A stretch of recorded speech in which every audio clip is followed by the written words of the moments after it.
Hello YouTube, welcome back to the bench.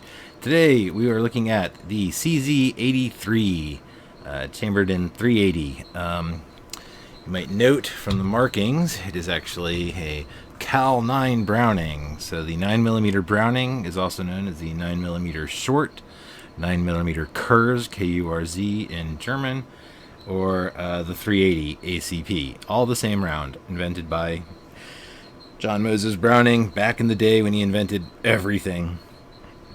So this gun has features that were reused in a whole lot of other guns before and after it. Kind of just an interesting amalgam of a whole lot of other things, as well as some features that are frustratingly unique to this gun and cause a lot of people some hairy problems getting it back together. This is one of the most common bag of gun type guns to receive in the armory, where someone comes in with a sheepish look on their face and a bag full of what used to be their firearm. And it's really just about a puzzle putting back together. So without further ado, drop the magazine. First thing to notice, it has an ambidextrous magazine release. So you don't flip anything around, it just works left, right, however you like to do it. And there you go. To disassemble this, we're going to start slide lock back, and we're going to pull down on the, the trigger guard. This roll pin here is what's retaining it, and there's a tiniest bit of flex in there to pull against it. So if it's really hard to get out, remember pulling a little bit on the forward side of it will help. But it will eventually pop down. Now it doesn't have a big spring on it, it just pops to that position, and that's all the clearance it needs. It's not like the Walther where you're continuously fighting spring tension there. You're just popping it past that roll pin, and then off the back and over the front. The recoil spring is, doesn't matter which way it goes in either way. I'm going to set the frame aside for now and take down our slide.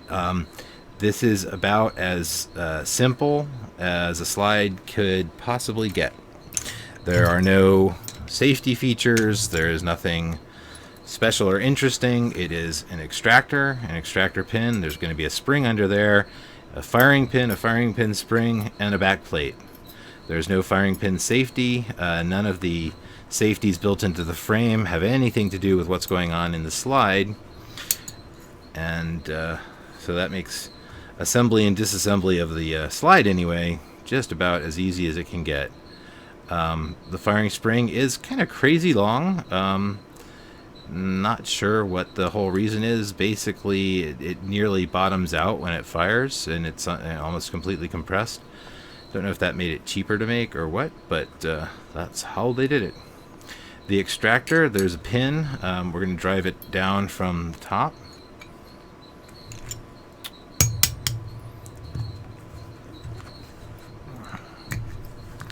And once we push that pin out, our extractor comes away, and our extractor spring is visible and pops right out. So that's it. There ain't nothing else going on in this slide. Like I said, it is about as simple a slide as has ever been made. There's just nothing more to it. No safeties, no fuss, no muss. Even the back plate is less interesting than most, in that it doesn't actually have a front or a back. It's symmetrical. Most back plates have a one side that's more got a rounded curve on it to help as it cams the hammer over. This one doesn't have any of that. So putting it back together, the opposite of taking it apart. Also quite simple. Just get that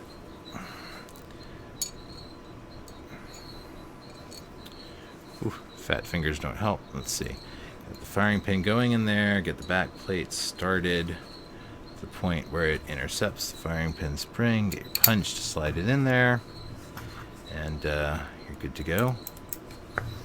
The extractor, more or less the same concept. We're going to start that pin. Actually, you know what I'm going to do? I'm going to start it up from the bottom. Oops.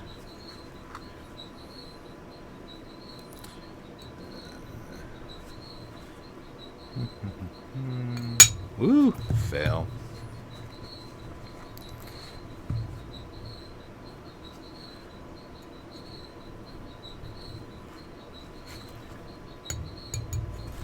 Alright, so the idea was to get that pin started, and now I'm just pushing it back down so it's not going to be in the way.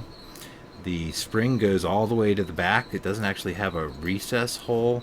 I mean, it does. It's just really small, so it's not going to stay in there per se. Make sure that you set it in the right place, but it's not like a cup for it. It's just a very, very shallow recess. And then we're going to just press the extractor in and use our punch from the other side to help line it up and get that pin moving. And now that the pin is holding the extractor in, just going to tap it until it is flush with the bottom of the slide. This can be peened over as well. You don't actually want to drive it all the way out the top. It just has to be flush so it doesn't fall out. And if you're worried about it, you could always put in a peening tap. And now it's going nowhere. So that was our entire slide. And as easy as the slide was, the frame will more than make up for it. First things first, we're just going to pop off the sides. Whoops. Try not to knock over our lighting at the same time. So these big oversized plastic grips not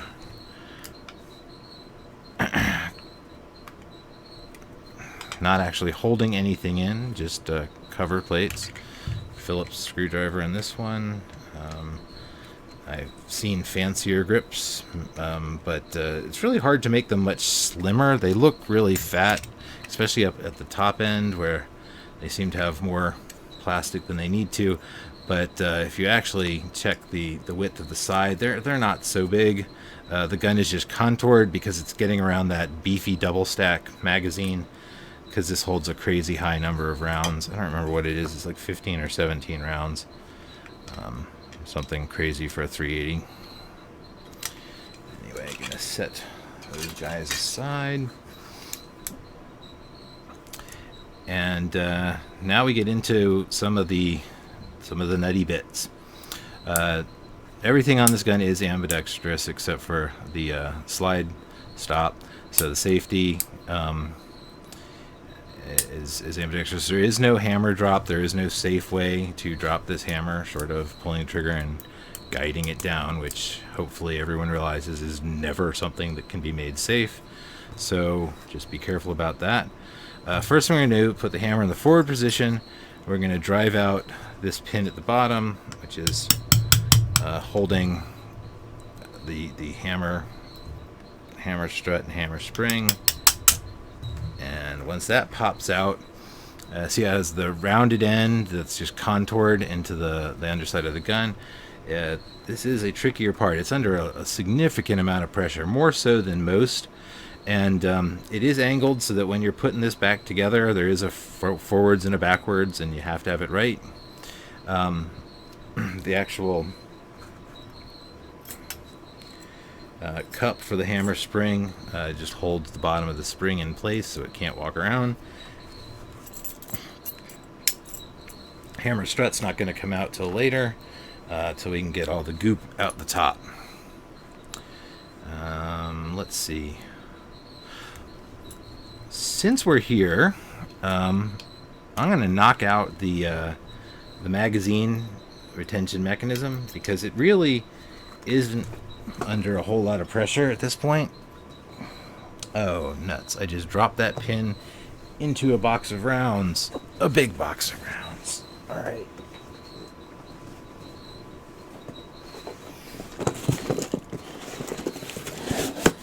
Oh dear. Oh.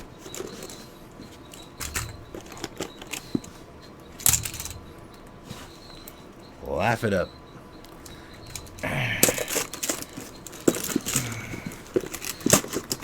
stripper clips for the old machine gun. So unfortunately, that box happens to be right at my feet. So dropped parts conveniently go in and occasionally never come back out, but we got lucky this time. So with that pin out, that's what's holding in the rest of our mechanism here. So everything is now loosey-goosey and flopping around. And what that's going to let us do is get the trigger guard all the way down out of the frame, and at the same time clear everything else. And you can see how the magazine works at this point. So that's kind of neat, because most magazine releases, once you've removed them from the gun, you don't have a functional piece. This is actually built into this trigger guard, so you can see that when you push the button in, whether you push it left or right, this lower ledge is being pulled into the body here. It has this funny shaped pin which is holding all this together, which includes some springs and some pretty funky shaped pieces. So we're going to tip the funky shaped pieces out. Carefully. Or not so carefully. Alright, so there's all of our pieces. There's a very small top plate and a larger bottom plate, which is the actual retainer, and that sits on the spring. And the big pin is going to come up through both of these guys, and that sits in there like that. And the whole thing sits in there like that. So when you push, trying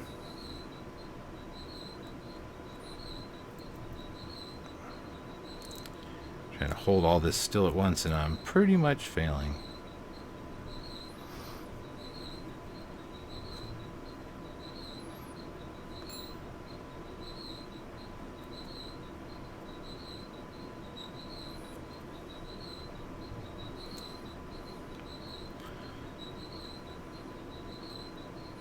Alright, give me a minute to remember how the damn thing works.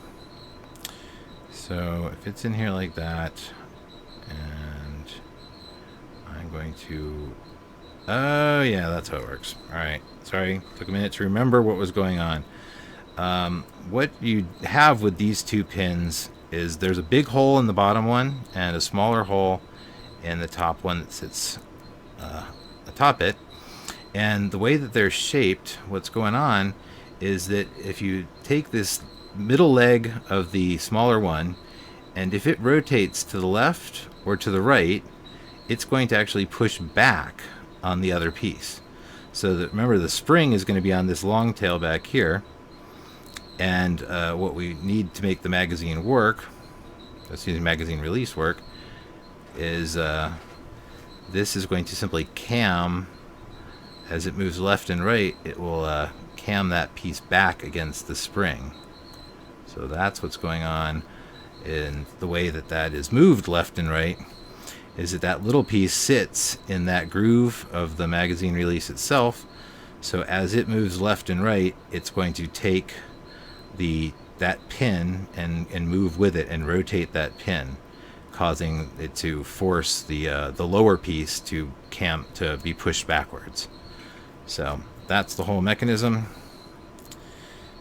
And since we're here, we'll go ahead and throw it all back in at the same time so we don't lose it.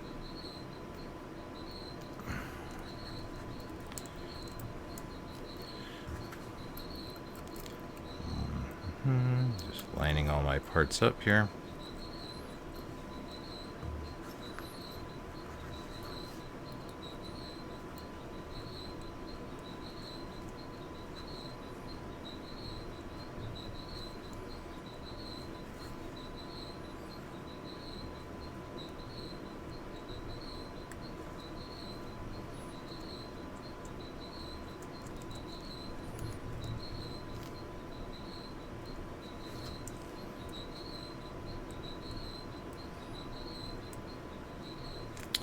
some reason I'm having a hard time getting the cam piece to sit.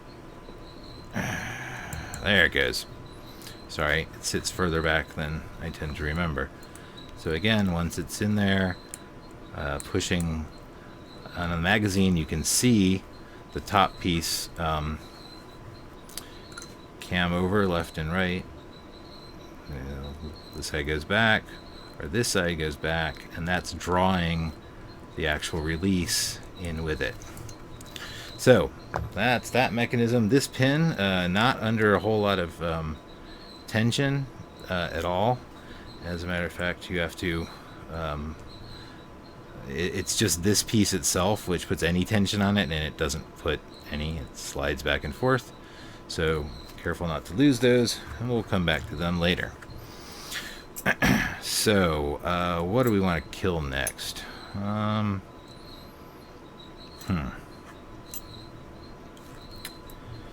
So many decisions.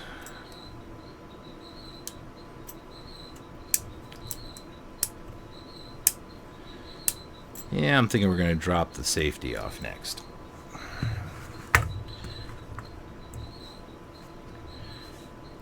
And so safety pin is rounded, so it is a little obnoxious to get moving. But once you get it started, we'll drive right through. And it has a detent in the middle. A groove in the middle. So that's why it's hard. It's because it's holding other stuff in there. And it itself has a mechanism built into one side,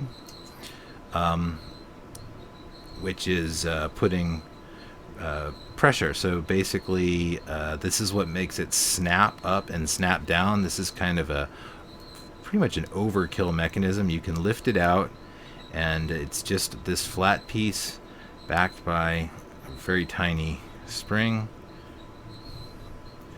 and that sits on this side of the gun. And there's a ball.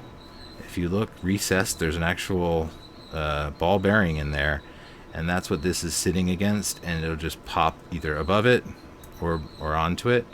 And then there's a spring supporting that ball, so make sure that ball doesn't fall out of the gun later, or you'll be chasing it around the floor.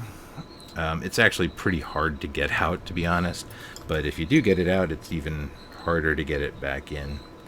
So the metal is actually bent after the ball is dropped into this hole. This piece is bent around so it doesn't come back out. So it shouldn't come out on you, and if it does, you're going to be probably having to bend the heck out of your frame to recover from that. So that's the safety. What do we want to try for next? The reason I'm hesitant is because when you see the sear system of this gun, things get pretty crazy. We can talk a little bit about some of the functionality. If you notice the hammer, Cat, would you like to join the video, Kitty? What do you see? Do you see? Do you see, Kitty? Are you gonna help? Meow. Come up here. Kitty might join the video, might not. She's making up her mind. So let's just talk about some easy points while we're here.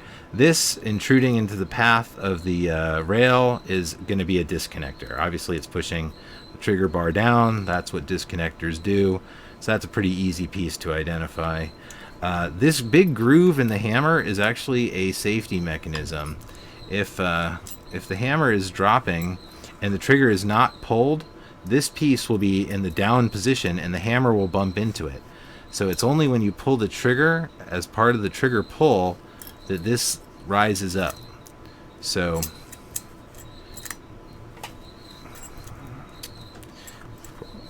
you okay? Yes, I'm gonna go upstairs. Okay. Do you need help getting out of the disaster area? Okay. Just the light might have to. Oh, Kitty, be careful.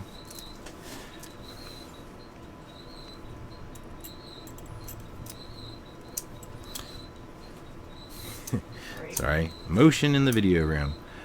So what I was talking about is this piece here.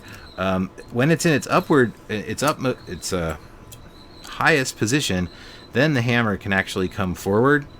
Right now it's not doing that simply because I have bumped my hammer strut to the point where I think it's getting in the way of the hammer itself and preventing the hammer from moving, which is going to make some of this demonstration. There we go.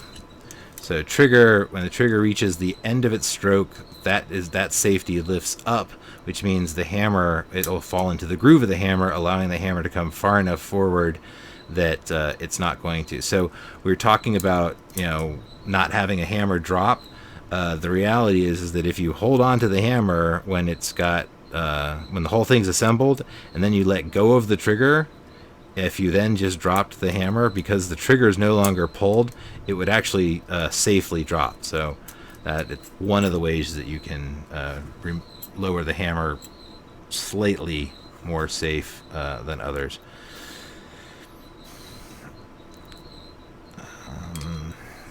If we take the ejector off, we're going to start to get into the system that's holding spring tension on the sear and some other parts. There is a pin that goes right through the middle of the rails, kind of a odd design.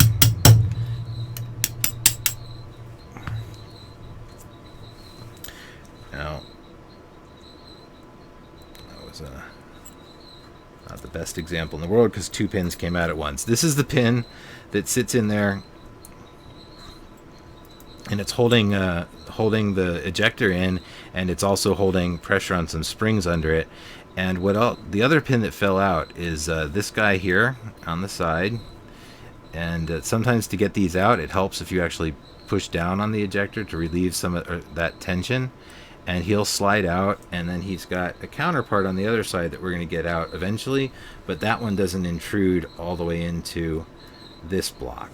So this is the first piece that comes out, and what you see underneath it is the tail of the sear spring, and then this big safety piece, which can actually come out. And this is one of those things which is hard to put back together, because it literally just sits in there, and it has to be, in the exact right position. And then when you put the ejector on it, you have to make sure that this is perfectly centered, and there's really nothing holding it centered. And then the other thing that you're doing is that tail of this spring is sticking up, and you have to make sure that this actually compresses that spring, and the spring doesn't get caught up or behind it or in the actual little hole in there. I think that my spring is actually shorter than it's supposed to be. It was bent when I got this gun, so I think that the real spring might be a little more interesting, and maybe that hole has a use. Realistically, I just use it to guide a punch through it and push that pin down as I'm putting the ejector back on, just to make sure that the pin, gets trapped underneath it properly. That other small pin that was holding, that came out of the side, the one with the head to it, that was also holding our disconnector in place. So now that it's out, our disconnector is free to flop around. And so I'm going to get under it here and go ahead and guide it out of the gun. Not a spring-loaded mechanism. The spring action just comes from the trigger return spring itself, pulling that upwards. So this side here is holding the sear in. So if we take it's the counterpart of the other spring or pin with a head on it. If we take that out, we haven't really made it that much easier to get the sear out, but we can get the spring out. So we will grab our spring and pop him out. And then while we're here, I think, with a little luck, that we can use this opportunity to push our hammer pin out. Hammer pin does have this tail on one side, and I'm spacing on exactly what that connects to. I think it's I think it bottoms out the safety. if I'm not mistaken. It basically that's what this groove on the left side of the safety is for. Is the pin stops it from going any further down. Not the most interesting mechanism in the world, but now the hammer and the sear and the trigger are all still in there, and they are all still engaged. And what you're going to find is that we're a long way from getting these parts out. There's some pretty messed up, complicated things going on, of parts holding in other parts. And so we're going to back off for a minute and come back up to the front half of the gun to talk about how some of these guys interact. So first of all, there's a spring tension on the magazine, on the slide lock that's pushing that down. And if you look underneath the gun, if you flip it over and get some light in there, hopefully you guys can see that spring laying on the side. Get a pointer at the same time. This guy right here.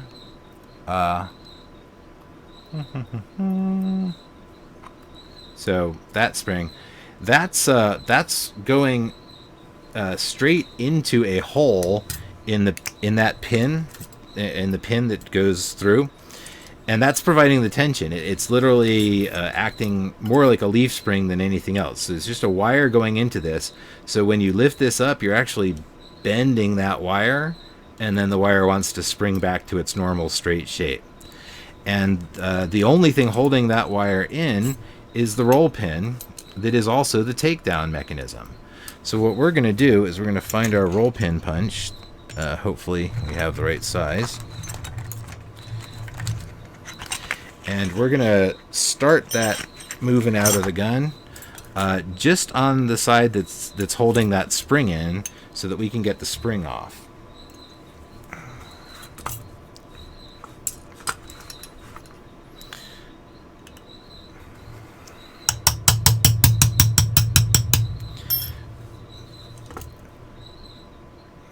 Maybe one or two more taps. I'm not going to knock it all the way out of the gun unless I need to for some other reason, because what you should see here is that now I can get in under that pin and lift it up and pull it right out.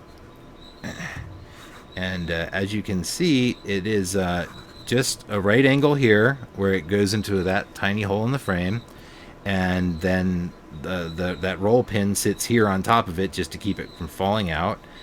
And the whole rest of it is really straight. This one's developed a little bit of a bend where it goes into the slide lock. And at this point, that's what, nothing else is holding it in. So that's the whole retention mechanism. So if we think about what that was doing in there, it was sitting in the gun like this, and when we lift up on it, we're just putting some force on that spring, and it's going to want to just bend it back down to its natural position. So really very simple spring setup there. And now that piece is out of our way, which gives us a little more room to go after our trigger pin. The hole on the right side is a little bit smaller, so I'm going to recommend going after this one from the right side. And this pin is holding the trigger to the trigger bar, and so it is going through the spring, and you'll see how that mechanism works only once we actually get it out of the gun. So that's the pin there, and now what's happened is the spring is kind of released, and we can now bring the trigger just far enough out of the gun to see this other pin. And I actually lied a second ago. That one is holding the trigger in. This pin is holding the trigger bar to the trigger and the spring. And so in order to get the thing out of the gun, you really have two options. If you can maneuver everything, you might have enough clearance to get your trigger bar down into the magazine well. I've never succeeded at that. I don't know. This is riveted in, and I've never tried to take it out. I'm not 100% sure why they designed it like this. I'm sure that, a CZ engineer would know all the answers to these questions. But for us, we can just come in here and pop that pin out. Now that pin is retaining the spring, so now we're going to have to catch the trigger spring, and now we've got a little more wiggle room on the trigger bar itself, at which point we can then drop it back out. And when it's out, it's easier to see how that whole thing was working. So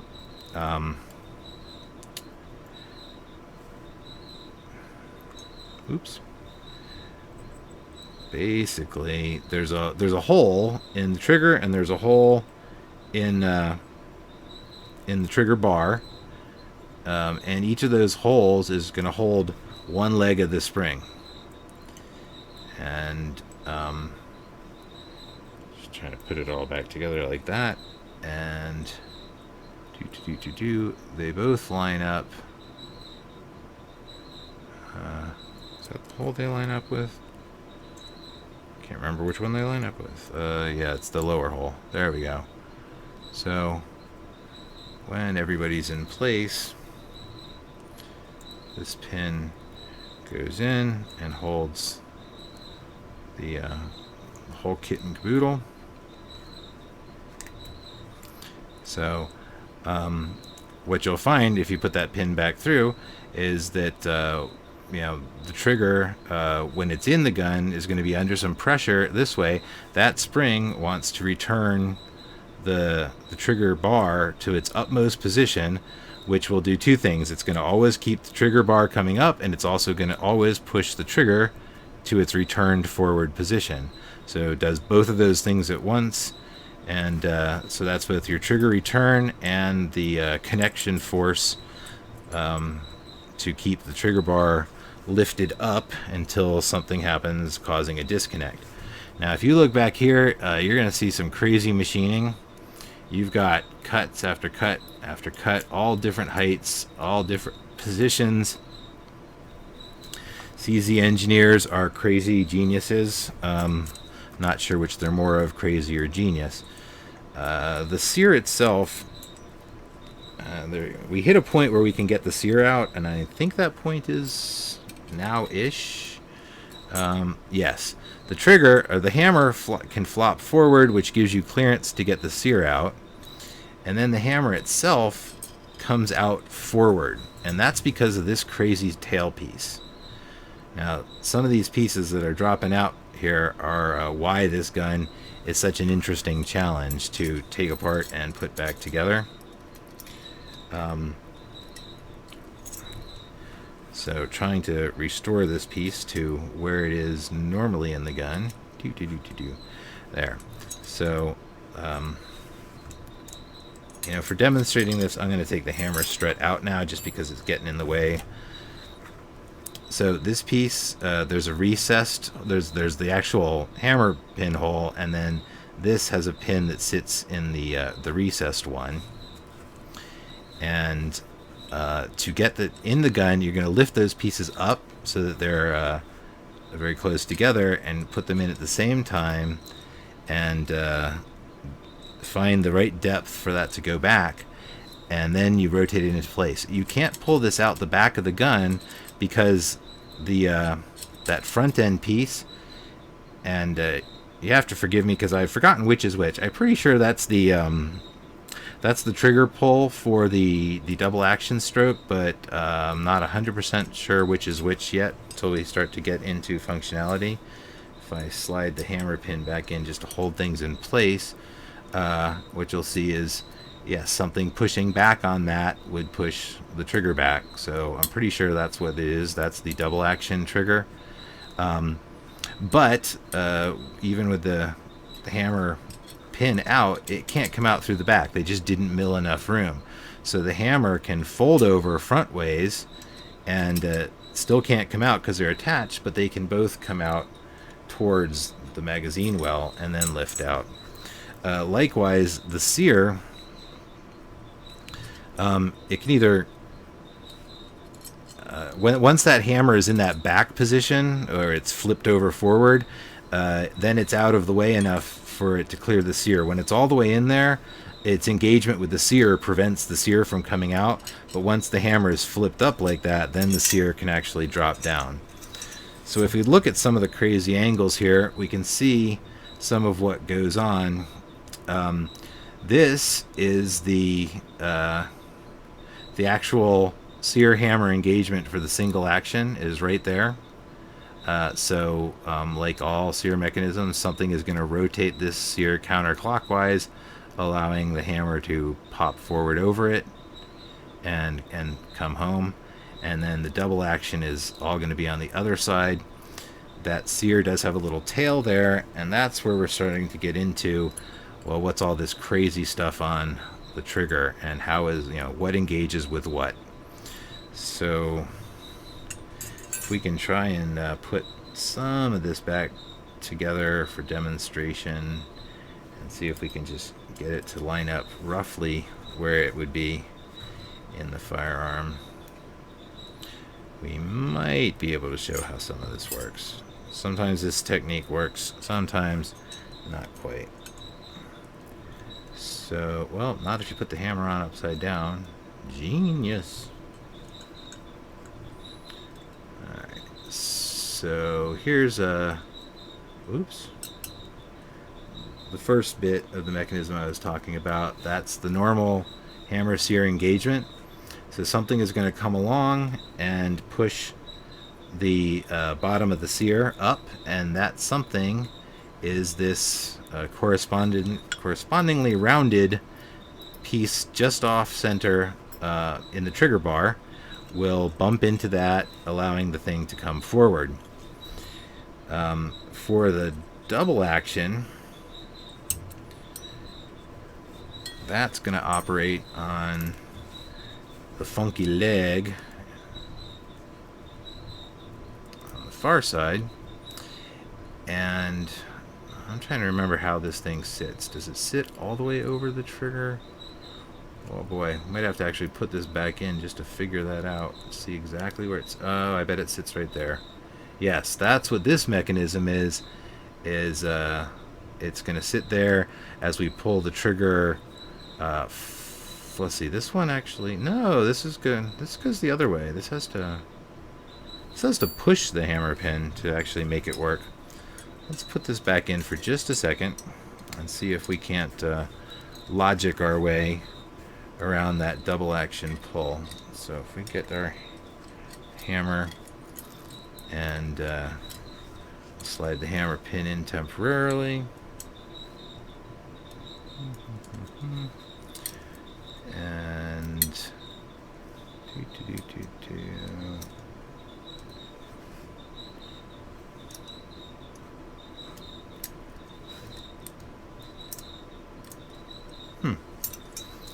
let's think this through.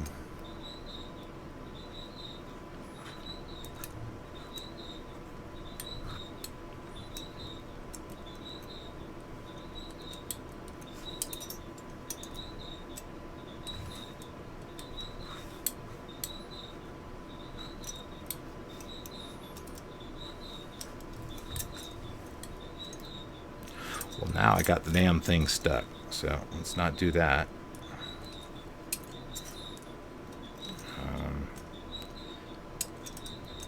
Dollars to donuts. Since I got it stuck, I'm going to say that's the wrong position. You with me on that? If you put the pieces in the gun and the whole thing gets jammed up, chances are that's not how they're supposed to work. So if trigger bar can't be behind it, not sure why this is so hard on my little brain today.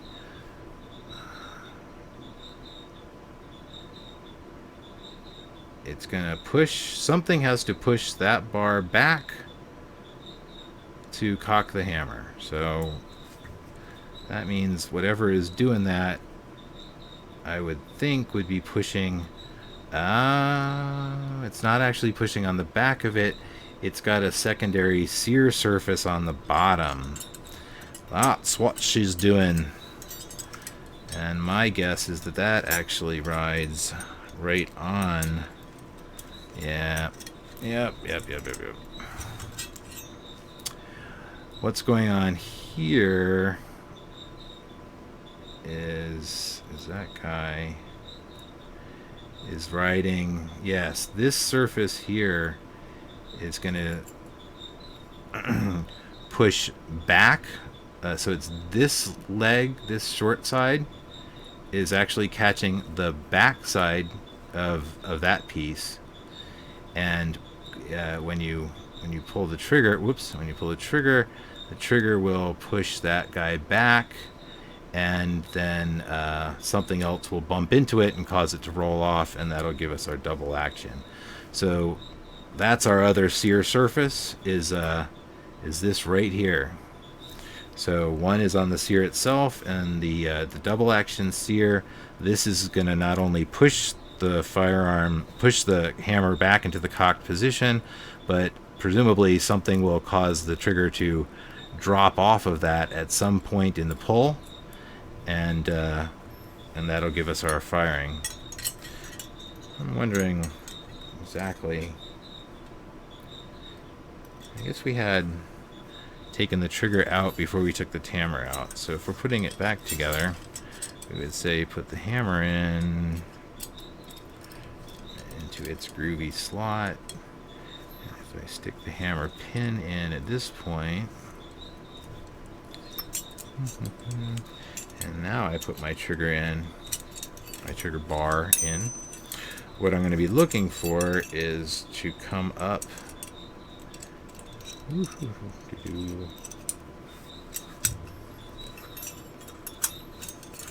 Fumble fingers today.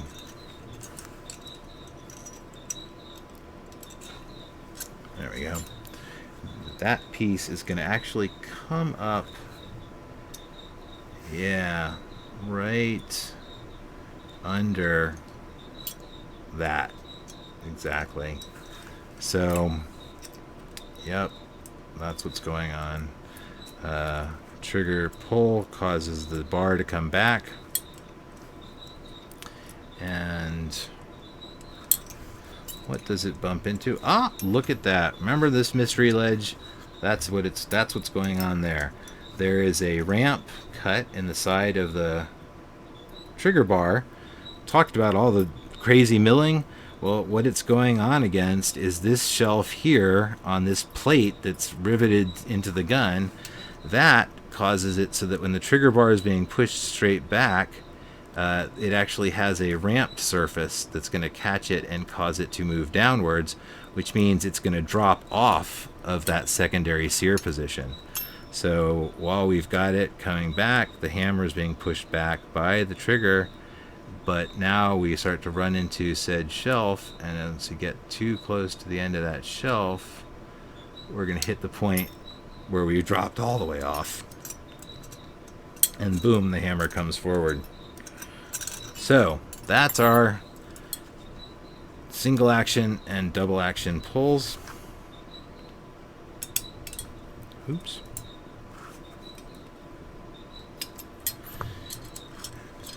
Our crazy mechanism for getting all that out. I feel like there was some pieces that we haven't fully explained. This was the safety, the internal safety. What did the external safety do? How did that actually make things safe? What did it prevent? It looks like it prevents the trigger bar from coming. No, up is the safe position.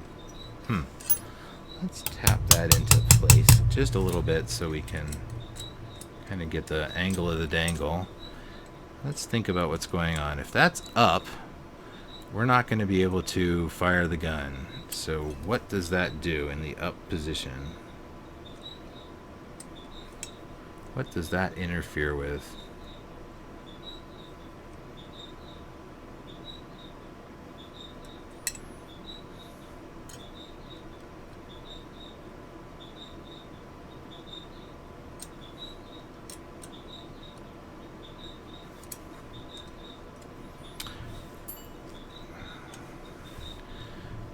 could be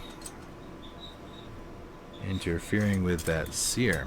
Let's see if that's what's going on. I'm going to tap this back out.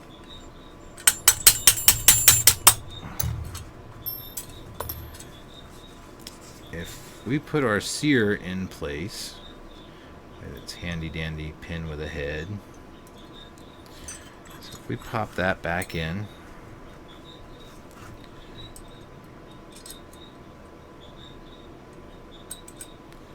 and put that pin through. Yeah, look at that. This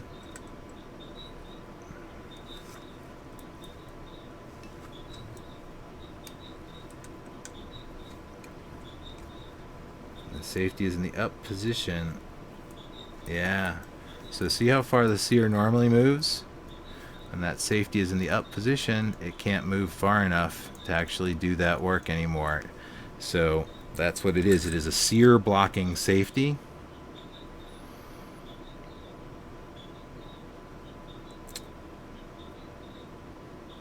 And as such, it would block the hammer from coming back if it were already cocked. If it were in single action, or excuse me, if it were in double action mode, I'm also curious as to what would happen. I'm not sure if how this engages. When we put it back together, let's be on the lookout for that and figure out exactly where and how the double action safety works. Because I'm guessing that safety works in double action, but just it's not readily obvious. And it looks like the sear should probably go in after the hammer. So in terms of putting all this together, that's really one of the big challenges, is getting the order right so that all the pieces fit. So the hammer goes in, and then while it's still in this flippy backwards position, that's about the only time we can guide the sear in. Otherwise the sear will get in the way. So get the sear in, get the sear pin in, let the hammer rotate back to its position, put the hammer pin in. Oops, helps to line that up. Hammer, sear, game on.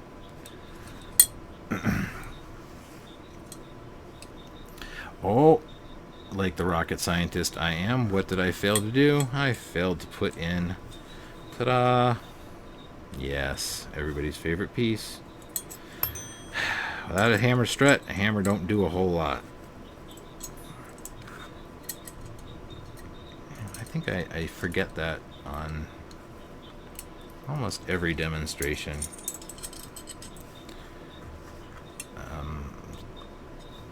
Let's take a look at how that works, because it is a little unusual, and that the hammer is not pushing on a pin. It actually, there's a groove cut in it that's, you know, almost more like a sear, but for whatever reason they didn't make it a rounded surface. So as you cock this back, the hammer locks into that groove that's cut straight across. I'm guessing it's a machining issue that caused them to want to do it that way. And so that's your hammer tension under there. Hammer pushing up on the back of it, being pushed down, pushing up. Unusual to have that not be rounded surfaces, but well, those Czechoslovakians are cleverly unusual people. How's that? Unusually clever? All of the above. I swear to God, CZ has some of the coolest designs. They really go off the reservation. I don't know if it's just coming up with, you know, guns that can get around machinery limitations. I mean, this has a million cuts in it, so you wouldn't think that there's any limitation on the machining capabilities, but maybe there are some things that were deemed harder than others in terms of manufacture. I don't know. Whatever it is, this gun obviously solved a whole bunch of problems. I'm just not sure I understand what all of them were from a machining standpoint. It's always an interesting puzzle to me. Alright, so our hammer strut is in, our hammer is in, our hammer pin is now going in. Excellent. Hammer, sear. If that hammer strut isn't centered yet, then some of our functions don't want to work, which is okay. It's just remember that until you actually get that hammer strut seated correctly, the hammer won't come all the way back. Now that it's all the way back, it's good. Sear comes out of engagement, it can go forward again. So, but if we want it to come all the way back, we got to really hold that hammer strut centered. Let's see. I think we can do some of the sear mechanism. We've got this sear pin in. I'm going to back it partially out and put the spring in. And this is tiny. I'm just going to hold on to it by one leg and lower it into place because the tension on it comes later. So we're really just kind of placing these pieces for now. Similarly, the disconnector is going to go right into its little hole, and the other pin it's going to go through there. But before we do that, that pin is holding the ejector in place.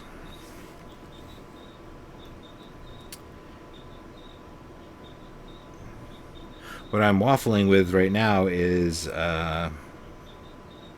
when we actually decided to go after the trigger mechanism, whether it was easier to do before we had tension on it.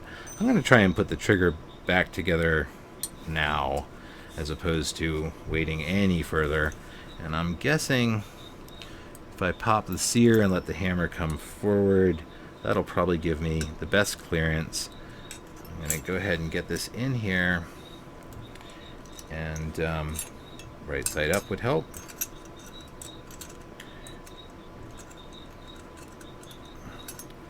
And remembering where that needs to go on the hammer to make sure that it's aligned correctly. Let's see, what have I bumped into? I've bumped into my disconnector. Tuck that out of the way.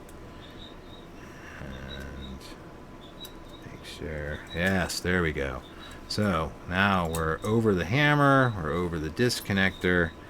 Yeah, now we're cooking with gas, and we can come in here and deal with the trigger spring, and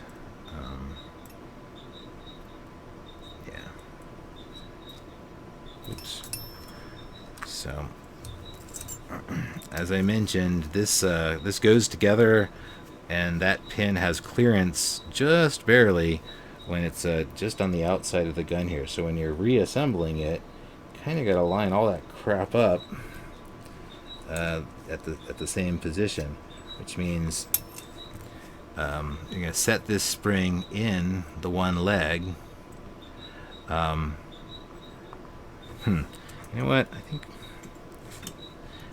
my memory is telling me that it's actually easier. I'm trying to get my fat fingers in here to hold things in place. Whoa. What I'm looking for is the position where this is going to be able to come down and give me the most visibility. And what I'm fighting is every time I get it in a good position where I can see what's going on, I tend to bump it and tip it back up into the gun. Trying to put the spring into the trigger first wasn't working because the trigger is wider. The trigger goes on the outside of the other piece of the trigger bar. So in this case, I'm thinking that I should be able to line it up from here a little easier. And if I aimed correctly, oops,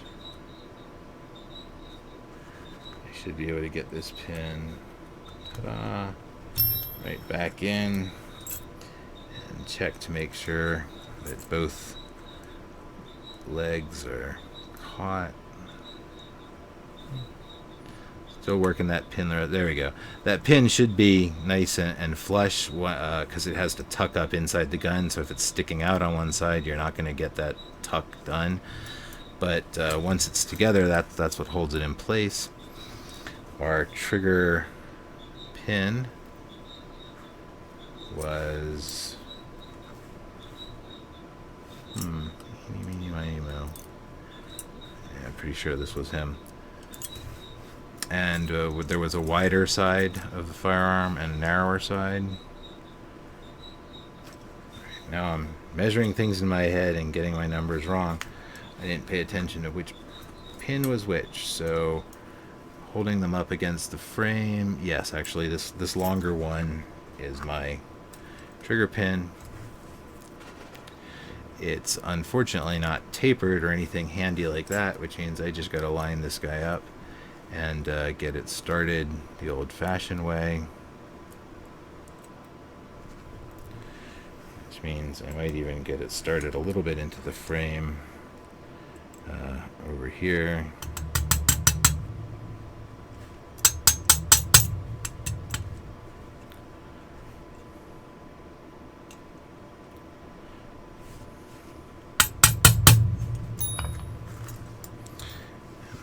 Use a punch to line up the actual hole. Yep. Oops.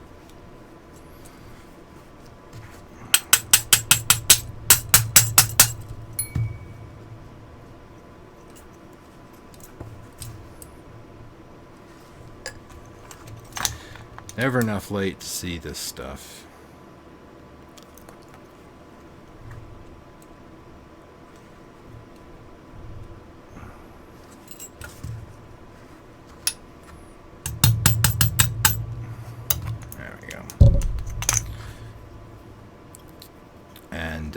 As I mentioned, that the other side of the frame is actually not got full clearance, so make sure that you're lined up, but this pin is going to bottom out.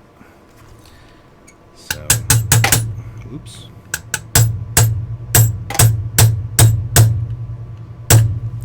Running into my studio lighting.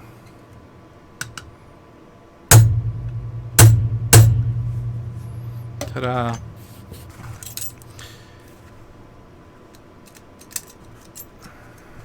Excellent. So what did I knock out in that process? I feel like I must have knocked out my disconnector, which I did, which is fine, because it's going to, it also,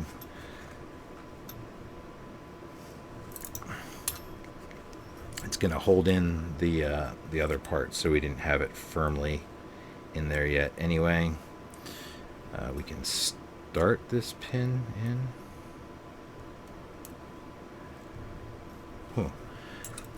Apparently, I didn't pay attention to which side is which.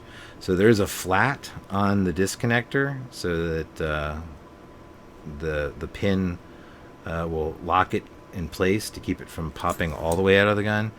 And so that flat has to be aligned with the rear for the pin to clear it.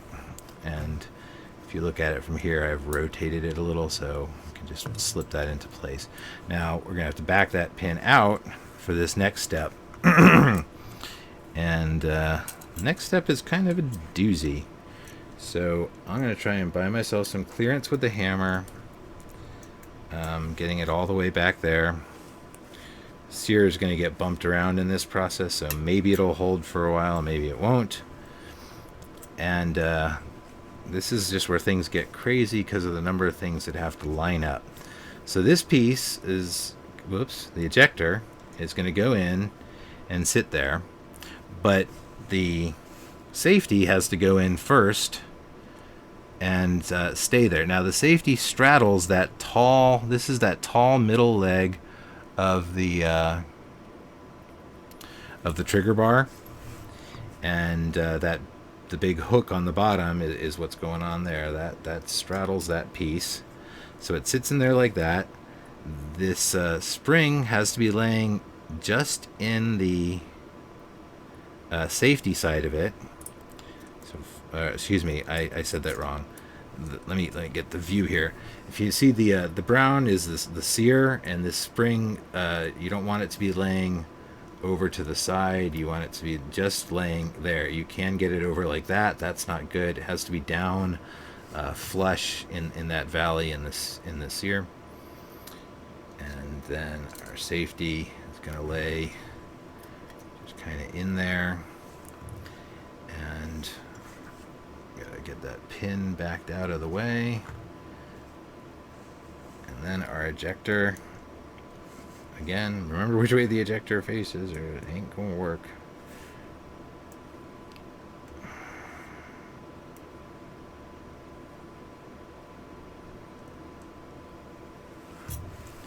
Actually, I'm going to take that pin completely out for now while I try and get this lined up.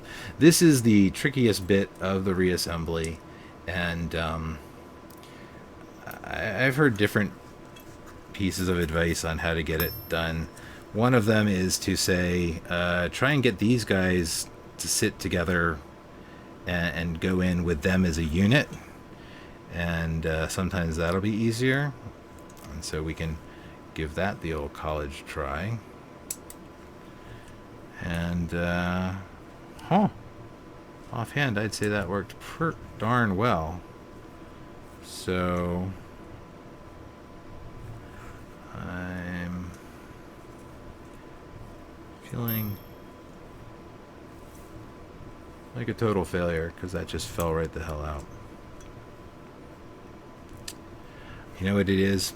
I think with my hammer that far back, I've created a different set of problems for myself. So let's try that again. We're going to go ahead and put that safety in, and again try and insert them in as one piece.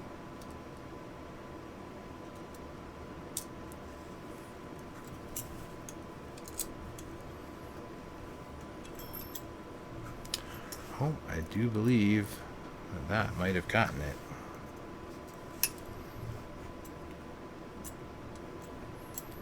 Sure looks like it.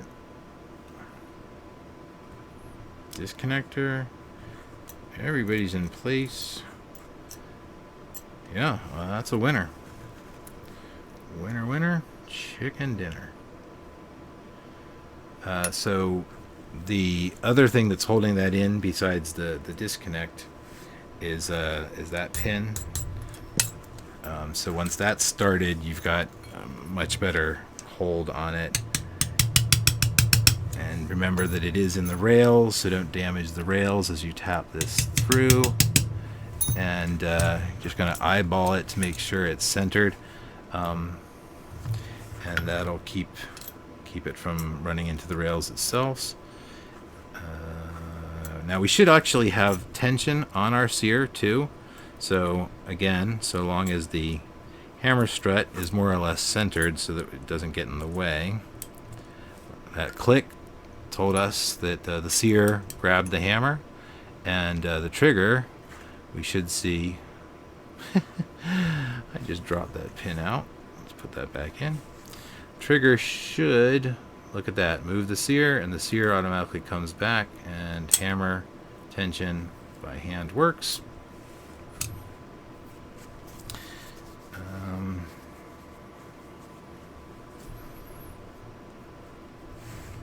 I want to put the safety back on because it holds that the disconnector pin in, and I keep dropping it, which is driving me mildly crazy. So again, in the right side of the safety is a hole for the spring, and it just sets down in there. And then this piece has just a path in there where it just lays and then you can compress it down and it sits right in there. The pin for it is got the groove in the middle, and so that's just going to come in and make sure you get over and under all the right parts. So over the ledge in the back, so you're not under here, and on top of that hammer pin, which is going to be where it bottoms out. And it doesn't matter whether we hammer this pin through in the safe position or the fire position. It's not going to stop us either way.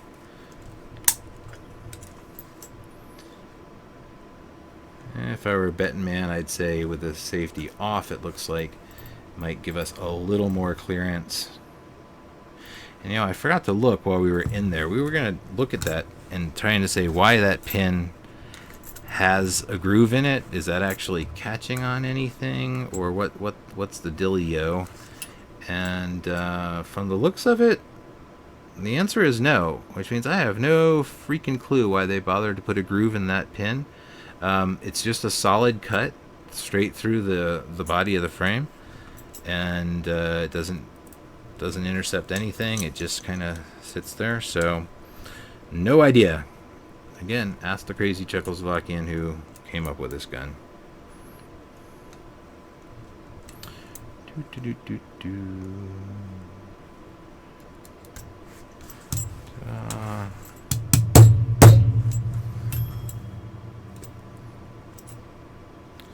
Does make it a bear to line up, though. I will say that. I'm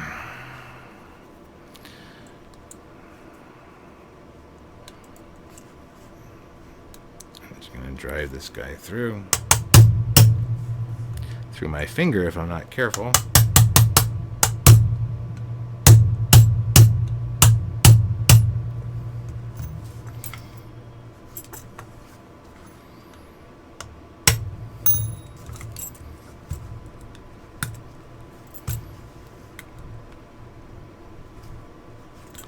Yeah, I feel like I'm still missing something with that. It does feel like once it's centered, it does have just a little bit of left-right play, but I can't explain it.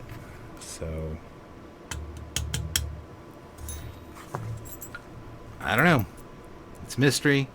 However, so I was asking what can the safety do to protect against the double action. The answer is that the safety can't be put on unless the gun is cocked, which, let's see if we can see. Yeah, so the sear in its resting position is actually tucked itself up under the safety, so the safety can't lift up right now. But once the gun is cocked, whoops, again, our hammer spring preventing us from demonstrating that particular issue. Come on. Get my hammer strut up there.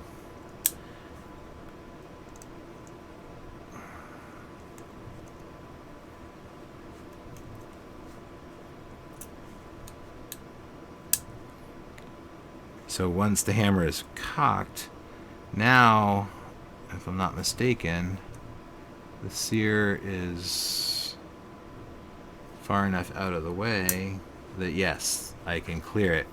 So remember, we said this is a sear blocking safety, so there's very little wiggle room between the safety itself and the sear, and that's important because that's what the safety is doing, is it's stopping the sear from moving very far off. So if you tried to give this a trigger job, to give a more hair trigger and a shorter break, you'd have to be very careful about what you were doing safety wise, because the sear does have to move far enough back to bump into the safety. So the sear is going to move off of the hammer just a little bit, in this process, and if it moved too far, then the hammer, would drop. So you gotta careful when you adjust those angles.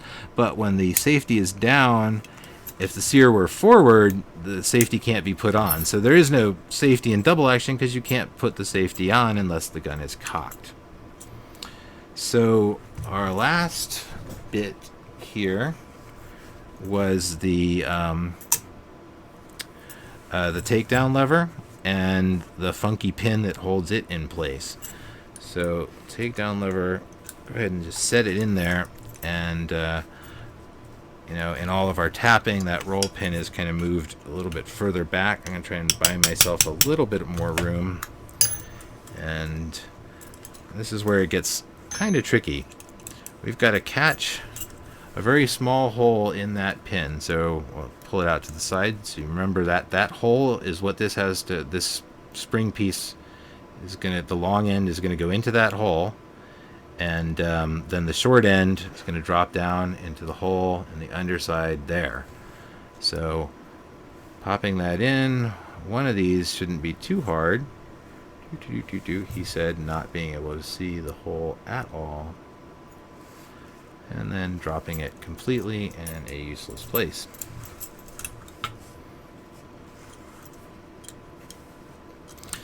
This is a job for a flashlight.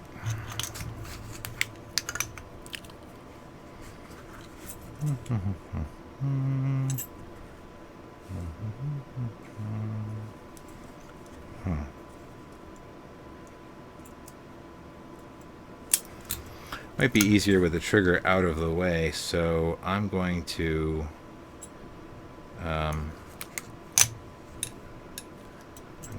actually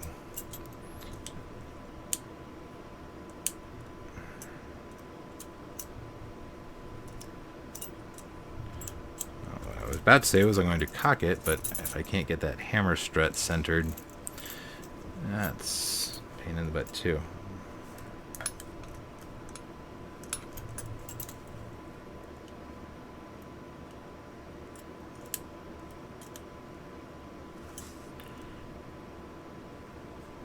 There we go. So with it cocked, the trigger is going to be a little bit more out of our way, and so should be able to guide that down along into the hole.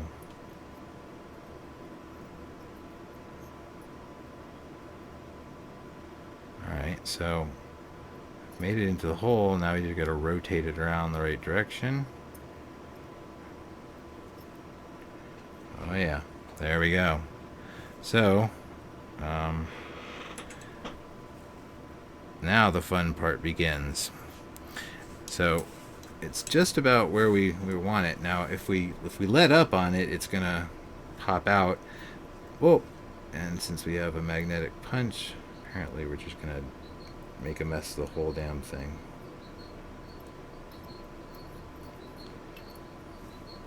So there's a couple different things going on at once here that I'm going to try and do. One is I'm going to pop this roll pin back in most of the way. I just put it in too far.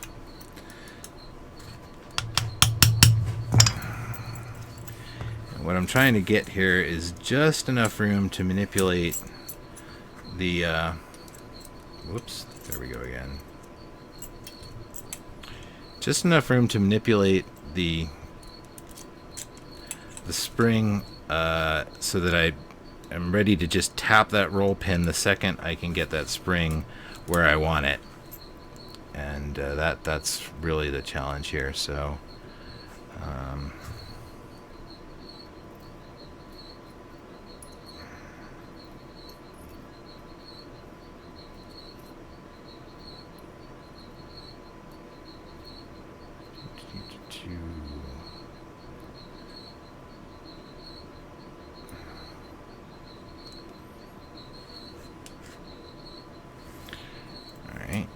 so we have it in the hole in the...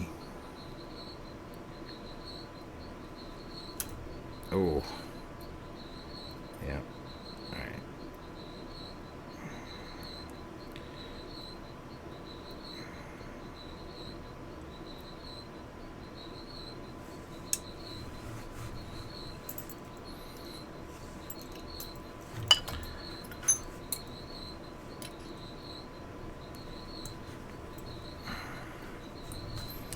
What I'm having to do now is trying to maintain this pin the spring under pressure and hang on to it so that at the same time I can get that roll pin in. And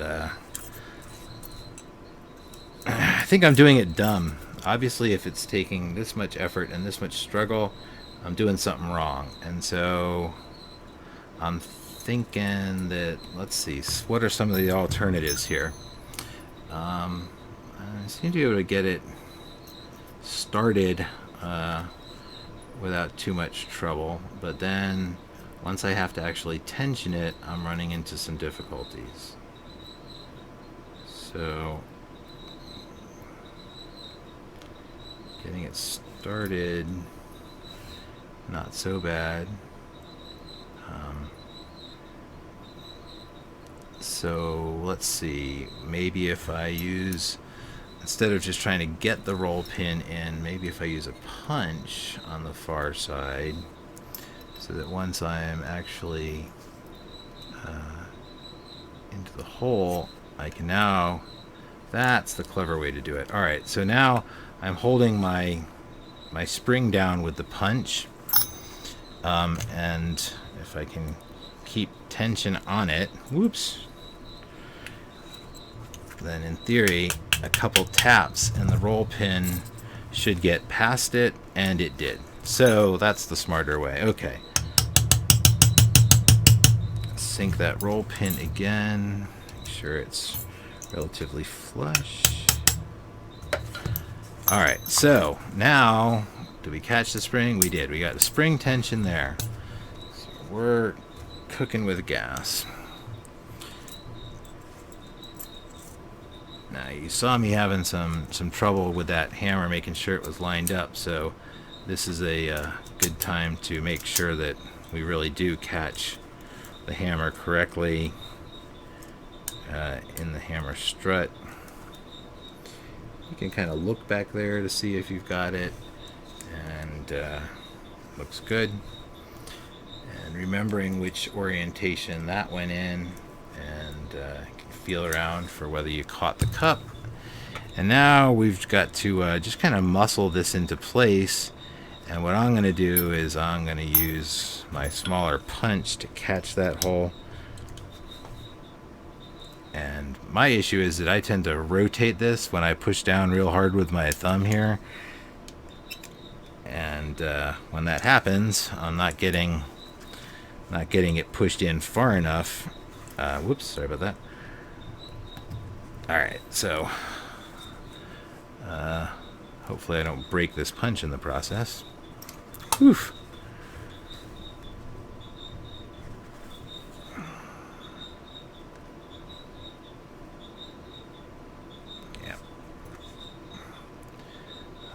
Wishing this pin were tapered, but it's not. So I'm going to come in here. I'm going to use this punch to bend and try and bring that piece down to where this one can get started. Didn't bend my punch in the process. So once we get that started, it's pretty much nice and easy to center it. And then last but not least is returning our trigger guard to place. And if you recall, this pin really not held in by a whole heck of a lot.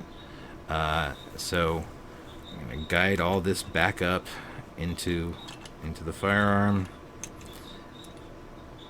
And check to see that everything's more or less lined up. Make sure that pin isn't pushed too far up.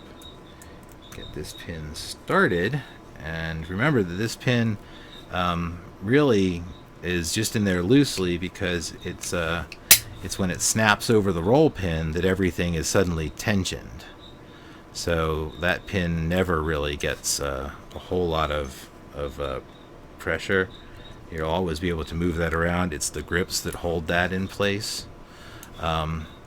Which is another design feature I like. If a piece doesn't have to be, frame tight, and it's just going to be held in by other pieces, then you're building a gun which is going to wear better. when a pin actually has to be driven through because it's tight to the frame, every time you put that pin in or take it out, you're shortening technically the lifespan of your frame because you're wallering it out a little bit. Now, as I'm tapping that pin back and forth, I'm wondering if somehow I got that one swapped with the one up here that's very similarly sized, because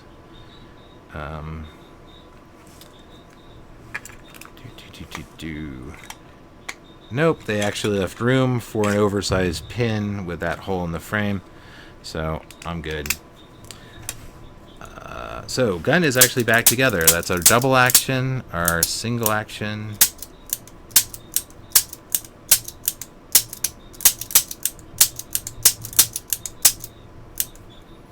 Our disconnect.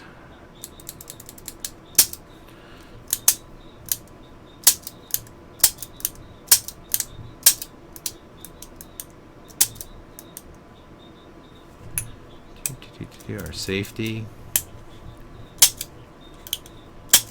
Now, a couple times when I did that, it felt like I wasn't always catching the sear, so I'm double checking all of this for safety. I probably just didn't cock it all the way.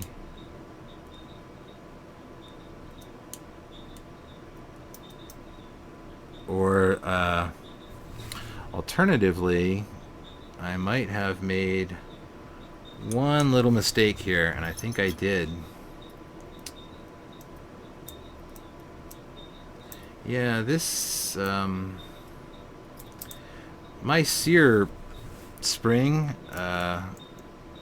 really should be under more tension, I think. I don't think the sear is really flopping around, but yeah, it might be. Yep. Yes, see how that sear spring is visible in the hole? I didn't do that right. That's bad. That's not safe. So my primary sear was really working only because of gravity. So chances are, if I hold the gun upside down, notice the hammer's not staying back. So the question is, how much of this do I have to take apart to fix that? So I need to get the extractor or the ejector off and get that leg of the sear properly under it. It came up into the hole, and I should have been holding it down with a punch when I assembled it so that it stayed under, and I failed. So I have no spring tension on my sear. Wow. Well, if it weren't for mistakes, and that's why you do safety checks, so you make sure that you did it right. I had eyeballed it when I was taking it, putting it together the first time, but obviously not well enough. So we have to take this safety. Safety has to come off because it's holding that other pin in, and this pin that's holding the disconnector, and then I do have clearance for the other pin, which is just holding the ejector. And I'm just gonna go ahead and push that one out. I don't think I have to drive that one out. Well, maybe. So made a big mistake in here, which was when I put this in, that little tiny leg of the sear did not get caught properly under the body of the ejector. So the ejector had some wiggle room.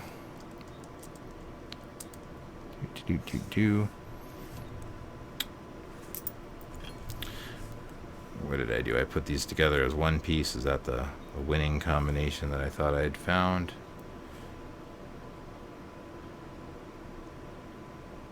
See, it's my theory that my spring is actually broken, that it's that much shorter, and that if I ever looked it up and got a proper spring, that it would potentially hook all the way under here and actually cause this safety to stay in the safe position with some spring tension.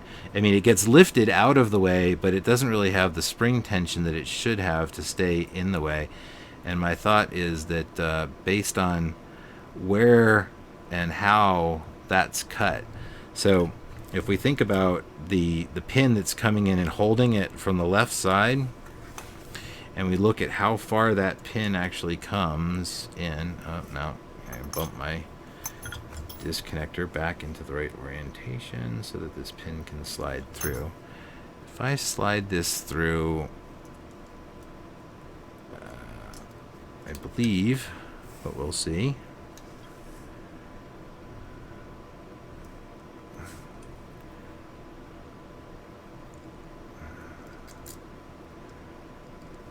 Actually, no, it doesn't ride on that one. It's further up in the gun. It rides on the other one.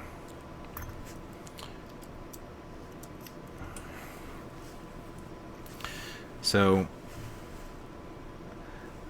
my issue is that this little tiny leg of the spring here feels like if it were just a tiniest bit longer, it would tuck under this piece and provide force that would that between the sear and the safety, it would be pushing the safety down, and that's the idea, that until the trigger bar forces it up in where it will clear the hammer, that down the further down it is, the more it's going to block the hammer. So I feel like that if that leg were just a little longer, you know, we could get it successfully tucked under that guy, and the result would be that not only would this have that more reliable force, making it push itself into the safe position, but yeah, the spring reverse. So let me just pull that out of the gun for a second. Let's take a look at our safety spring, or at our sear spring, and let's see if we can tell what's happened to it. So it's out of round for sure. It's bent down at an angle, so it's been mushed a bit. It's quite possible that the damage was done, and that it in fact should be shaped a little bit differently. Definitely worth ordering a new one, no matter what. But I'm thinking that coil-wise, this bad boy is a little off. So if I can manipulate that last coil just a touch,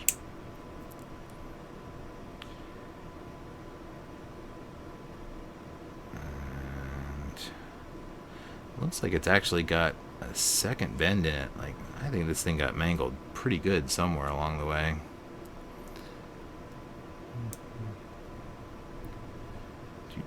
I need something else made out of metal.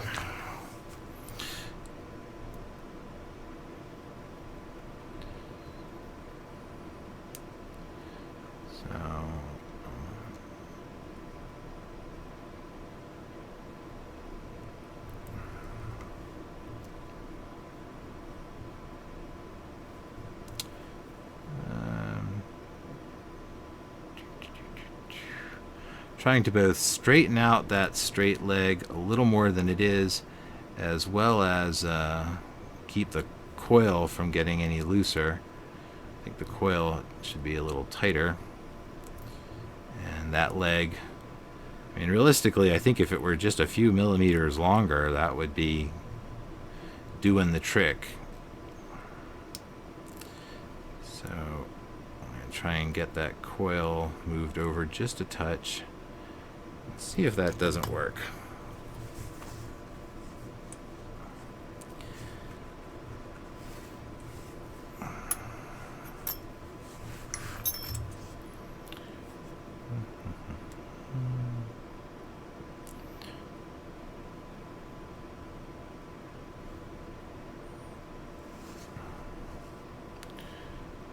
Slide him back into place. Whoa! Jump the gun.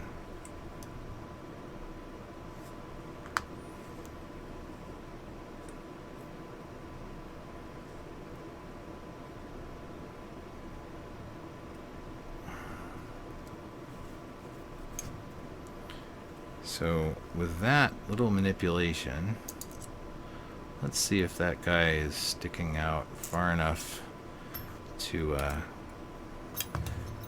get caught under there now. I'm gonna actually come in from the other side. Just gonna hold this one up while I do this. I'm gonna try and tuck him under and see. Yeah, I bet that that's gonna work.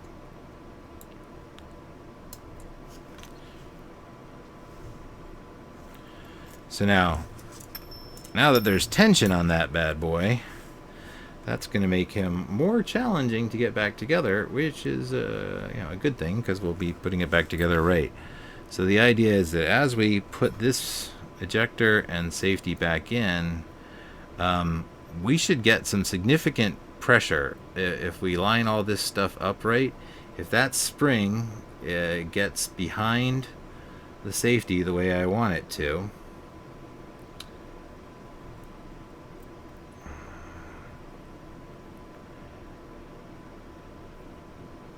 my thought is that spring will be laying right along here.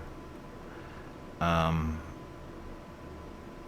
not far enough that it gets in the way of the pin. It's not going into this channel. It's just laying right here is what we're shooting for. Should go find a diagram of this gun somewhere, see if I'm smoking rock or not.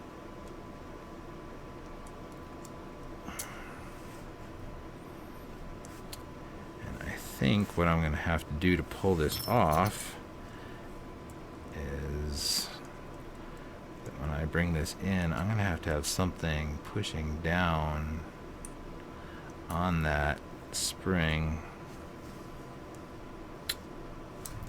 Ooh, wow, that's a lot of parts to put in at once. Wow, that's going to be interesting. So I want these to go in, but that spring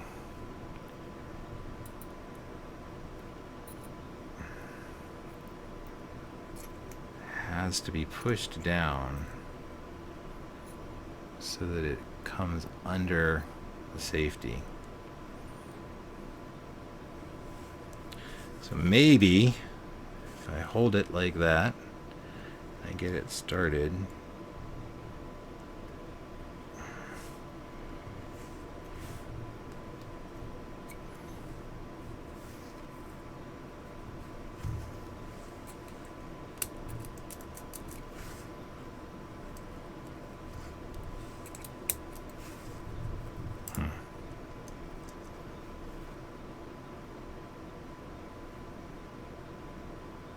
It's just not quite staying under there.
This is a head scratcher.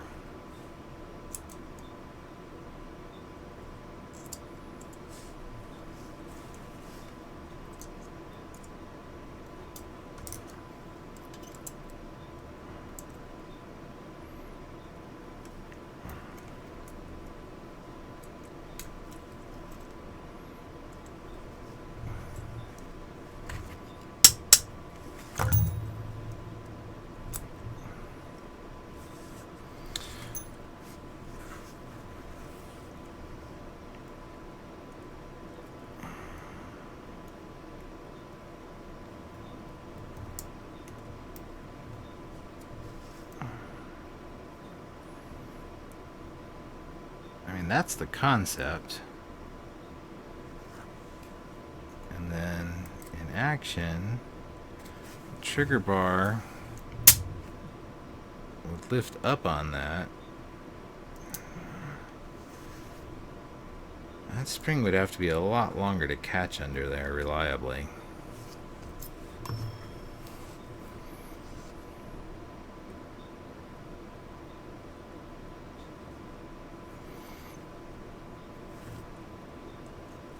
And if it's not caught under there, the alternative seems to be that it's just not going to go together in a reliable fashion.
Alright, so where it's tucked now is it's under the instead of that spring, the tail of it had been poking up through this hole. Now it's actually tucked under it, so that it's under the back here and not loose. When it's coming up through the hole, it's loose. Here we can see that there's spring tension on the sear, and that was what was fatally missing in our previous assembly failure. We still have the safety here, the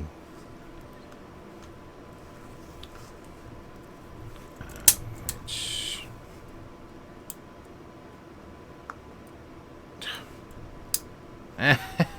and I just lost it again. Wow.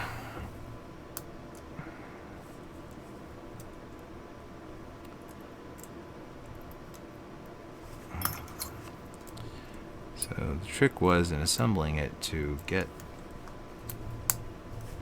the spring force on it through that pin. Get this in there, and that'll hold it temporarily. Get something else going in here, to line that bad boy up so we don't lose the pin a 9,000th time. And get this pin started.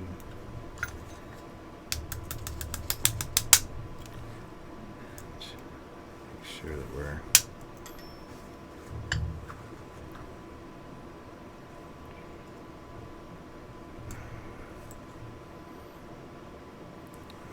trying to make sure I'm not binding on the safety and I'm actually clearing it.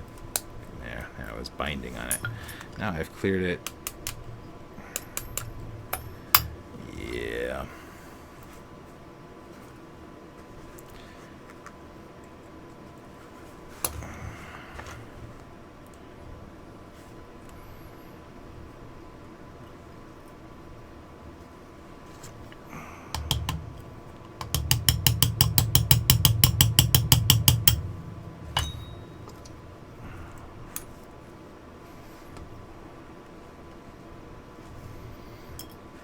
All right.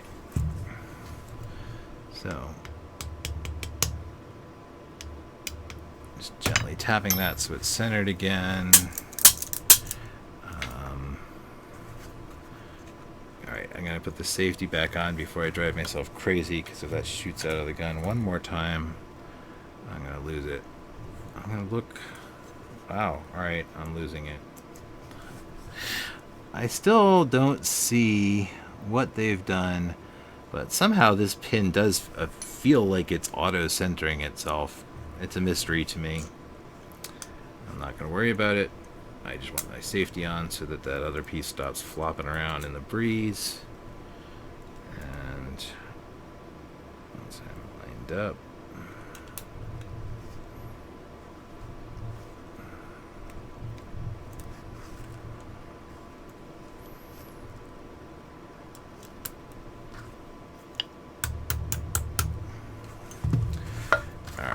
now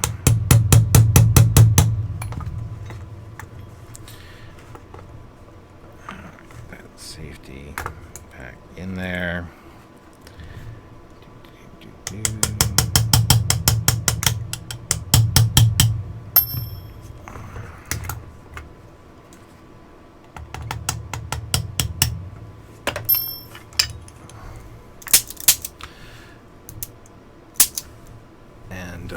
Our big challenge was that upside down, the safety hadn't been working because gravity was allowing it to flop around. So the only thing that I don't like is that I think that in the perfect world, that spring is supposed to engage this. It's still going to work because this will be lifted up and it can't really get stuck up. So, you know, when you pull the trigger, it comes up. And when you release the trigger, it's pulled back down. So maybe it doesn't need the spring tension and I'm wrong. And maybe that's the whole thing is that's you just got to make sure that hole is plugged up when you put it back in so that you don't run over it there. All right. Well, that was a large extra diversion and I apologize, but important reminder in general safety, that's why you check all the functions. So that gun, you know, sometimes it looks silly when you just sit there squeezing trigger a bunch of times and then doing that, but that's how I caught it. I flipped it back and it didn't catch one of those times, and it took me another 20 pulls of the trigger to see it again, and it then occurred to me that, yeah, this had been under some spring tension when I took it apart, and when I put it back together, I had not actually caught that spring, and that my sear was dangling free in the wind. And that's an extremely unsafe situation. That would have caused hammer follow down while firing the gun. So theoretically, that could turn this into an automatic weapon if you weren't paying attention and you had some light primers. That's a bad day. So again, trigger guard rotates down just a bit, and this will be easier to do with the hammer back. Guide the spring in all the way off the back and around, pop the trigger guard back in,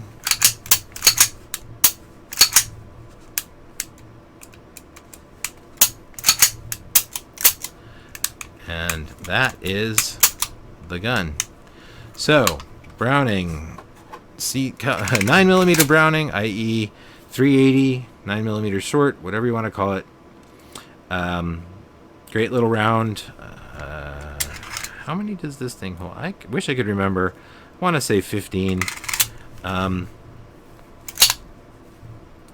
all the functions good to go. The CZ83. Have fun.